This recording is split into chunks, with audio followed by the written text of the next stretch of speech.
Welcome back to Clune Arena. Air Force falls in the final game of this regular season, 69-58.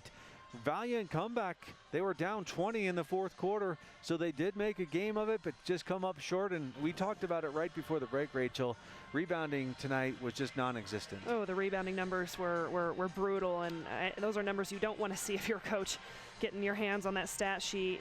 Credit Nevada, out-rebounded the Air Force by 20. That's a huge stat, and 19 of their points came from second chance opportunities. You know, I think if you're the Falcons, you would love to have even half of those back, and this is a different ball game. In the first three quarters, Air Force kind of dug themselves a little bit hole. I think to me the biggest one was the third quarter where Nevada really outscored the Falcons 20-11. But you know, you're right, a valiant effort in the fourth quarter, and Falcons won that quarter 21-12, and they were able to knock down some shots. And take a look at some of these numbers. They were able to turn over Nevada 18 times, but Nevada proved to be just a little bit too much.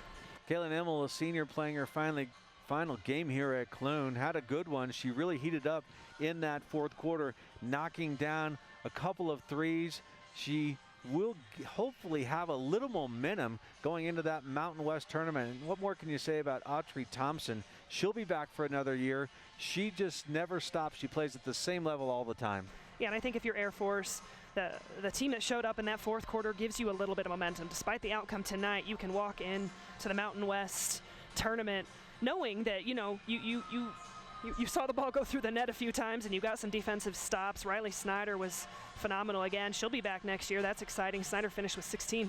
She sure did, but they had no answers late in the game. Megan Ormiston used her length and her size as you see her kiss that one off the glass, and coming down the next time, Hamilton finds her out top, and I'm sure that's her first three-pointer of the game. Look at her, how excited she was putting that down. And Dayshaw Hamilton may be one of the best players in the Mountain West right now. Yeah, she's tough. She finished with 17, and Nevada was clicking on all cylinders offensively, it felt like. And despite the fact that they turned it over 18 times, this is a team that averages just around 62 points. They were well above that, and a balanced scoring attack. You had 4 players in double figures, and that's tough. That's tough. They've got to be happy headed into the Mountain West tournament, kind of playing some of their best basketball. Alexander, they're pointing at the camera. She knows she came to play this 2-game series, and the Wolfpack, they may surprise a team or two in that Mountain West tournament, especially if they play defense the way they did the last 2 days here. Yeah, it was stifling, and both of these teams, Air Force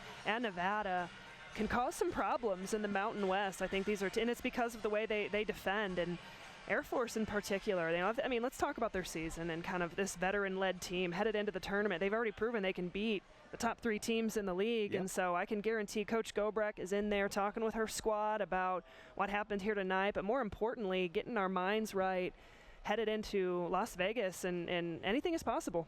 The new season starts for the Falcons and all others in the Mountain West this Sunday with that tournament. Well, we've really enjoyed having you with us all season long here on Falcon Vision. For my broadcast partner, Rachel Galligan, and our entire Falcon Vision crew, I'm Vince Greco saying good night, everyone.